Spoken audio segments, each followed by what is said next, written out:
Hey guys, this is the next chapter of the Left 4 Dead 4 fanfiction. We're getting close to the end. We're back to Nickolle, and we're now in the zombie apocalypse. The van followed the other one for a while, and everyone was quiet. Skyline's little brother Peter was really cute. He looked confused, but it was adorable. I wondered where Brian was. Was he leaving? Was he staying? I was scared I'd never see him again, even though we ended on bad terms. You guys didn't end. Nothing ended. You guys were both just kind of like, well, whatever. We won't be friends. If you don't want to be my friend, we don't have to be friends. Nothing actually ended. Like, nobody actually said, I don't want to be your friend anymore. You guys just reminded each other, I love you, in a sense. Like, you're like, I'm always here for you. And I guess both of you were like, I'm always going to be on your side. Well, that's also not okay because you're not always right. But you guys didn't end anything. After a few hours, we fell asleep.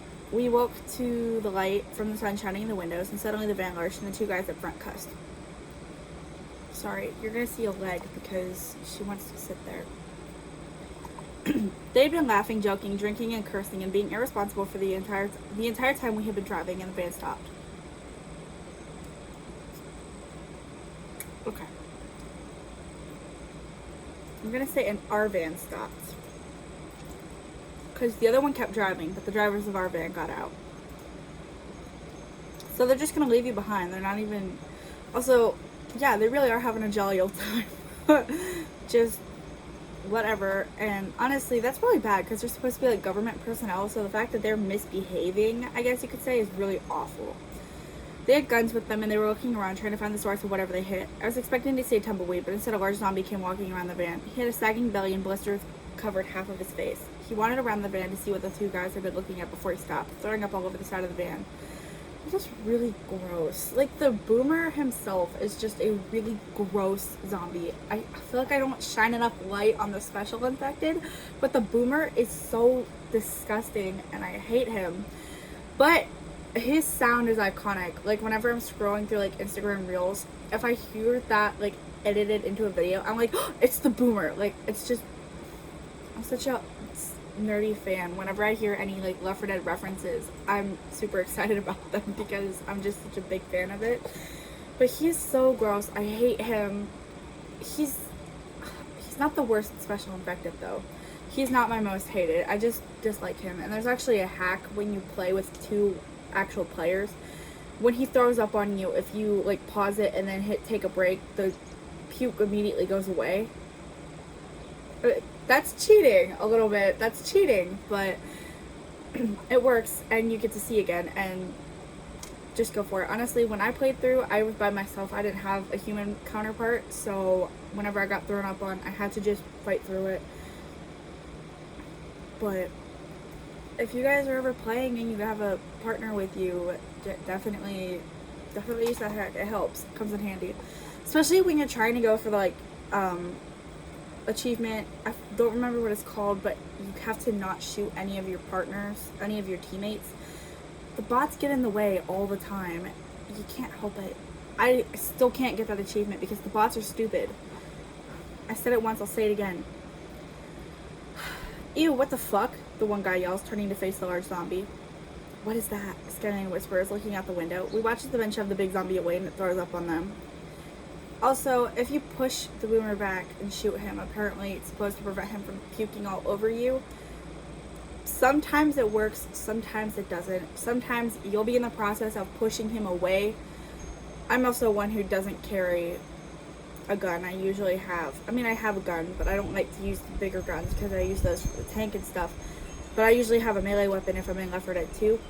I'll be pushing him back because I can't kill him. I'm not trying to waste ammo. And I have a melee weapon, and then one of my bots will shoot him, and I'll be like right there, and it's like, way to go, way to go. The bots are stupid, I swear. Another zombie comes flying out of nowhere, landing on one of the men and strangling him for a moment before we see his shirt get ripped. We hear a gurgling noise, and the other guy shoots the boomer. The zombie blows up. So now the zombie has a name, but you didn't know the name. I knew who it was because I wrote the book, and also I'm a hardcore Left 4 Dead fan. But you didn't know who the zombie was. I don't know. I guess they're easily recognizable. There's also a girl version. It's Boomette, and she's also kind of gross. She's not as gross as he is, though. Like, she's better looking, and that's kind of mean to say, but she doesn't have, like, all the blisters and all that. She just looks really, really She looks like she's been through some stuff. I drew a picture of her, and I can't remember which sketchbook it's in. I think it's on my other shelf, but it's not a very good picture. So I'm not gonna show that. It's probably in one of my sketchbook tours. But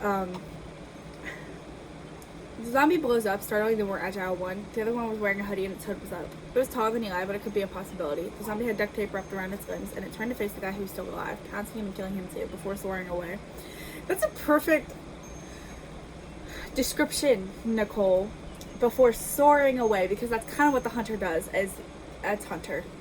Sorry, spoilers. It's not Eli, it's Hunter. It's his dad. But that's kind of what the hunter does. And Hunter is my favorite special infected. I don't know why. I couldn't give you a reason, but he's my favorite. Whenever we would play, me and my sister, Hunter would like jump scare us multiple times. And we would sometimes, my mom would be like, if you guys can't be quiet, turn it off. And we were like, sorry, it's the Hunter. Like every time he just kind of like screams and pounces you out of nowhere. It like really is a jump scare. I'd probably crap myself if I were in the apocalypse and I got pounced by the hunter, because it's just so like there, just so fast. Anyways, we're gonna move on from the fact that I just spoiled that for you. I don't know what happened to Eli, so don't get your hopes up and think he's alive or whatever. I really don't know what happened to him or whatever. Skyline opened the door, stepping outside and approaching the two men. I followed, and Ellie and Cover did too. Cover knelt down, feeling for a pulse. Their guts were scattered over their torsos and the groans, and I heard Ellie make a gagging noise. See, I like writing nasty descriptions with blood and guts and everything hanging out of them, because that doesn't creep me out. I read It by Stephen King, and you know, the part that got me the most was the fact that the mosquito sucked somebody's like eye juices out. That's what gets me, because it was so gross. I could feel it happening, and I had to like shut my eyes. But I love to write nasty scenes with like all the guts and bloody stuff. I can't do it. I feel like I don't capture the horrendousness of it good enough. So we're just gonna stick to the fact that their guts are scattered everywhere. And that's cute too. They're dead. Not like they had a chance of surviving after their guts were ripped and rearranged. Cobra stands up and Skyline gets down and unclips her pistols. Here, we're getting out of this. I refuse to sit here and wait for help. Honestly, as you should, because when has help ever been useful? Especially for you, Skyline. Let's be real. Cobra takes the gun and Ellie accepts the other pistol. Skyline checks her bodies for any extra ammo. Then she opens the front of the van and looks around. She pulls out a shotgun, handing it over to me. It was heavy and I almost dropped it. Cobra took it, exchanging it for the pistol, which was better suited to me. It was a revolver, and it looked nice. Skyline finds another shotgun, slinging it over her back, and she opens the glove box, grabbing a map and handing it over to Cover, who begins looking it over with Ellie. I got the younger ones out of the van, and Skyline and Cover gave Jackie and Raquel their pocket knives. Cover's came out of his boot, and I wondered if he always had it with him. Okay, well, the school I go to, I don't think it has a metal detector. I've also never tried to sneak my pocket knife in, because that's weird. But, if their school doesn't have it, it's a very well possibility that Cover keeps it with him at all times. Where does Skyline keep hers? Good question. I don't know. I don't remember. She just has one because, you know, I feel like it's important for people to have a way to defend themselves and protect themselves. And, I don't know. I don't carry my pocket knife everywhere with me. I do have one. I only take it to places where I have either felt uncomfortable or places I'm going to for the first time. I should probably carry it with me pretty much everywhere, except for school, obviously. But, I don't know. I keep it for protection, obviously, and I just feel like that's kind of also important. But, I don't know. I feel like I feel like people think girls shouldn't have pocket knives, and like, yeah, it's more of a boy thing, I guess. But, like, at the same time, I don't know. Like, it's for protection. Obviously, I could fight without the knife. Like, I don't need it to make or break who I am. It would come in handy if things got serious. Anyways, alright, we're all armed. Do we have an idea of the route we need to take? Skyline asks Cobra. We can't drive? Ellie says, and Skyline shakes her head. It's almost out of gas and there's a flat on the other side. It's not safe. Also, none of us have our licenses. Oh, because that's what matters now, Skyline. You broke the dress code, but you will not drive without a license. Honestly, if there were, oh my god, my watch is too tight. If there was gas and we were in an apocalypse and I didn't have my license, I would be driving. I don't care. Like, it's pretty much self-explanatory, I feel like. I get being nervous though for like your first time driving and all that, but if you have an easy way to safety, take the easy way. Why make it harder on yourself? Ellie rolls her eyes and I smile. At least Skylar's thinking about safety. It's not safe. It doesn't really matter. As long as one of you guys knows how to drive. Like, have you never driven a golf cart or something? Or like a go-kart? They're kind of similar. Like, have you never sat up front and watched your parents drive to learn the controls? Like, you don't need to know what all of these fancy, like, buttons do. And it's an apocalypse. It doesn't matter if you know how to use your blinker or not. Like, there's plenty of things that you don't need to know when you're literally the only one on the road, I feel like. But Cooper sets the map on the hood of the van and we gather around it. We ought to just follow the highway. It'd be the fastest and safest. We're on foot, Skyline reminds him. Oh, yeah. Maybe we can key a car or something. I'll drive. See, Cobra knows what he's talking about. Skyline raises an eyebrow, but we start walking anyway. If we're lucky, maybe we could hitchhike. I doubted we'd see anyone, though. And if we did, they'd think we're zombies. We walked for the rest of the day, stepping off to the side to rest. Peter complained he was hungry, and Mia agreed. Elle had got out a pocket knife, and I wondered if Ellie had one, too. No, she doesn't. I can tell you now, she doesn't. She thinks it's too stupid. She's a pick-me. I'm not like other girls. I don't carry a pocket knife. You know, I was saying as we lay down staring at the sky, I got my knife from my dad. I don't know if I'll ever see him again. We would, Skyline says. We're all going to the same place, but we got caught up, as you can see. I'm hungry, Peter says. Skyline holds him close and we eventually drift off. So he goes from I'm hungry to just going to sleep. That is not how toddlers operate. They will scream and cry until they get something to eat. But yeah, maybe, I hate to be this person, but maybe Skyline like smacked him to sleep. I don't know. No, I'm kidding. They had to have figured something out, or maybe he just loves his sister so much he just shut up and went to bed. I wish there was an easier way to get out of this mess. In the morning, Skyline carried Peter. She broke off the highway, walking to a town and looking around. This was one that had been repopulated, and there's food in one of the houses. We sat down and ate, then we packed a few bags so we had supplies. We have to get there as soon as possible, Skyline says, putting on a backpack. Let's go. We walked, stopping periodically to eat from time to time. We didn't see as many zombies as I thought we would, but I guess you wouldn't see them everywhere. They were listening for the sound of people, so we tried to keep quiet as we walked. Peter was silent most of the time. Sometimes he would quietly tell us things, like how he missed his toys. Aw, that's kind of sad. Like, you don't think much about it, but then if you really think about it, if you have to move just up and randomly, you leave behind so many things. And like poor Peter, he left behind his dinosaur, I'm pretty sure. And his dinosaur meant the world to him, and that's really sad. No, wait, Peter isn't the one with the dinosaur, that's Nico. Nico is kind of based off of Peter. I kind of took Nico's concept and I took Peter and what he could be and made it Nico. I stole my character, okay? I couldn't help it. Nico is the one with the dinosaur. I don't know why I forgot that, but I mean, like, Peter's also kind of into dinosaurs, so I guess it's fair. Either way, it's really sad to think that they just kind of, like, were uprooted and have to leave everything that they've ever known and loved behind. Skyline was kind of mean to him, but I could tell it was more to keep him alert than to bully him. Ellie was quiet and Cover was too. He was observing the little houses, and I wondered what he was thinking about. Eventually, I fell into step with him and I nudged him. I don't know. I kind of feel like there's a little bit of a ship there between Nickolle and Cobra, but then at the same time, I feel like it's kind of odd because they've known each other forever. But hey, how have you been? He smiled. He had just recently gotten back to life as normal, and we're already going through something that's not normal. I'm fine. He's quiet before adding, what about you? I'm glad you're okay, I admit. Ellie and Skyline were leading the group, and Cobra and I were the rear. I was actually scared for you. I looked up at him, and he looked over for a minute. Yeah. I'm serious. You know, you might feel worthless, but you're something to everybody. What do you mean? Well, to Skyline, you're her other half. To Ellie, you're a cousin. To Peter and Mia, you're their protector, their idol. You see where I'm going? What about the people who don't know me? You're the guy who made them smile even though they didn't know your name. That's not him. You've always been the funny one. Even though you were quiet towards all the other kids and you only talked to like 3 people, you're still always funnier. I mean, yeah, so I know what I meant when I was trying to say Cobra was the class clown. Class clowns are just like extroverts, though. They're more outgoing and they're actually funny. Cobra's quiet, but he's funny. He's the funny kind of quiet who you have to kind of get to know him in order to get to... You have to know him in order to unlock the funny, I guess. And believe it or not, that's kind of how I am in real life as well, is that, like, you have to kind of unlock my different personalities. It's like a little game.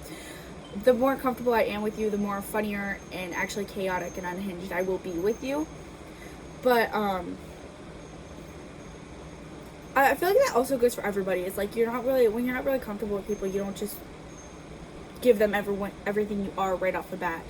But, you know, I've gotten really comfortable with a couple people in my life, and it's like, it's nice to have those friends. And that's kind of how Cobra is that he's got like 3 or 4 people he's actually truly comfortable with. And it's silly too. But he's still funny. Like, you can overhear his conversation. So it's like, other people know he's funny, he's just not funny to them. But Cobra smiles. Thanks. I guess I just needed that reminder that there was someone who saw me. Did you think you were invisible? I asked, and he shrugs. Felt like it. People only ever saw Skylene. I saw you if it makes you feel any better. As you should, Nicole. As an introvert, you need to see your other introvert friends. See, I'm an ambivert, so it doesn't really count, but I think everyone did, but I think they noticed you for the wrong reasons. I think they thought you were just like your sister, and I don't think they thought highly of you due to only speaking to her. Yeah, that kind of doesn't help. Yeah, Cobra sighs. It felt nice talking to him. I didn't have a crush or anything. That's debatable. But it was nice talking to someone who seemed human. Cobra shared his emotions, something most people hide, and I liked that. Well, you know what? He hid it for a while, so this is kind of like, oh, well, you know, we might die, so why not open up to you, right? Why not trauma dump on you? Because I might not live to see tomorrow, so... We stopped again in another small town, snacking and resting before continuing on our way. Peter complained his feet hurt, and I wish I could carry him. Cobra picked him up, and Peter giggled. Ellie had fallen back, Cobra taking her place with Skylene. Skylene was going to lead no matter what. Raquel and Jackie were together, and Nickolle and Ella were with Mia. Eventually, we stopped at our house, resting for a few days because we were exhausted and it was raining. Everyone slept for almost the entirety of day 1, then we ate too much on day 2, but we needed it. You guys have been eating periodically, so why do you need it? I feel like you guys just want it to be big bags. Anyways, maybe this would give us a boost to keep going. What? Why? This makes no sense, but I'm not going to bother editing it because it, like, makes enough sense to get through. We were sitting in the living room when suddenly the door burst open and a tall man walked in. He looked at us, panicked, then he smiled. Oh, I don't know who this man is. Oh, nice. You guys are interesting enough, I guess. Interesting enough? Like they're a specimen or something? Sky was immediately on her feet, shotgun in hand. Elle had also gotten up, his pocket knife open and pointed towards Sky. Elle was 7. No way could he fight with that thing. Who the fuck are you? Skylene demands, raising the shotgun. The man puts his hands up, exclaiming, Whoa! Who are you? Tell us or you get shot, Skylene yells. I can tell she's scared. I mean, I'd be scared too. Imagine you're chilling and a zombie apocalypse, not really chilling, but you're resting.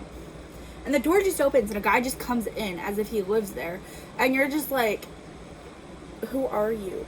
Like, who are you? Why are you here? How did you find us? Calm down. I'm with Sita. I was looking for you guys, but the van. How'd you find us? Skylene demands, shotgun steady. I don't really know. Liar. Skylene pulls the trigger and the guy's body blasts backwards into the door. I didn't think she'd actually kill him. Skylene's eyes widen and she runs over to check his pulse. Holy shit, I just killed someone. Cobra runs over, pulling his sister away from the body. Skylene, it's okay, he had it coming. He was gonna hurt us. He wasn't with Sita. He doesn't have the badge. I mean, he's a liar too, so I guess he kind of had it coming. And it is self-defense. It's arguably self-defense. But you also don't know for sure that he was gonna hurt you. He could just live there, and you guys are in his house resting. But I don't know. It's a hard case. If it ever went to court, it would be really hard to kind of justify that. Skylene would probably be locked up. Might be said as manslaughter. Like maybe she could be like, my finger slipped. Like I don't know. I guess it would also depend on the judge and like how much empathy and sympathy the judge has. Skylene nods and she looks back at the guy's body. Damn, I really just killed another human. It's fine, Skylene. Look at me. Cobra takes her face. It's fine. It was self-defense. But I feel like to them it is, but also from the outside perspective, it kind of wasn't. Like, you can't prove that he was gonna hurt you, but he was lying. Like, it was kind of awkward. Like, calm down. I'm with Sita. What was he even gonna do? Like, I just randomly found you. He didn't have the badge, so that also goes to say that he's a liar. But you can't just shoot somebody for lying. If you would, there'd be a lot of dead people in the world. But Stallion pulls away from cover, sitting on the couch and shaking her head. Wow. When the rain had moved around, we began walking again, not waking. I spotted a huge parking lot in the distance with thousands of cars. It looked like people were there. They had to be. I wished I remembered what Brian's parents drove, but I couldn't, so I wouldn't know if he was there or not. Yeah, way to go. You were so upset. I'm just kidding. You both had a right to be upset. There was a large white concrete wall around the town, and it was extending both east and west. The town was expanding. There was a guy on the top of the wall, and he was pacing with a rifle before he turned and saw us. He pointed his gun down, and I saw a line of cars being registered and checked into the small town. Hey, who are you? Scanlon walked forward, holding the shotgun and yelling that we were survivors and we needed to be let in. People in the cars were staring at us through their window. Some people were alone, some had families with them. I hope everyone got in here okay. That's all fine and dandy, miss, the guy yells back, but I still need your names. Scanlon looks around, scanning our little group. There were 10 of us total, and it wouldn't be worth it to share all of our names. The car turned around, and then the whole line began to turn around and leave. We've reached our limit, sir, the lady in the booth yelled. I have a list of all those who entered. I'll bring it to the office later. Okay, the guy yelled down to her. We're the survivors' kids, Scanlon yells. You know, like Ellis and Zoe and Nick and Rochelle. Y'all have a Ricky there, too, maybe even a Josh. The man instantly lowers his gun, sliding down the wall, ushering us inside. He takes us along the dirt road directly to a small building. The sign read general practice, and when we went inside, there was a small bed and a desk off to the left. A lady sat behind the desk, and she was writing something down. There were no computers, and there were no phones. Something weird for a doctor's office to be missing. She looked up at us, and she smiled. Okay, so, fun fact. We can't take any more. That would make me literally start crying, because that means all these people who were in cars are like, well, all of them got in. Why can't we come in? We'll just walk in. We'll room with people. Like, whatever it takes to survive. But they're just like, oh, no, we don't have any more room. So, the guy who brought us here smiled too. These are the survivors as children. The lady nods and takes us to a room in the back. We're separated, and I sit in a room that feels like a prison cell. The floor is concrete, and the walls are painted white. There's a small window with bars on it above my head, and a toilet and sink was on the wall on the left. Maybe this used to be a prison. There was a metal door that allowed us in and out, and I knew my friends and sisters were in those rooms. Excuse me. I lay down on the bed, wondering what was going to happen next. And the next point of view is Ellie's. So when we get to Ellie's, it's going to be also in the apocalypse from her telling.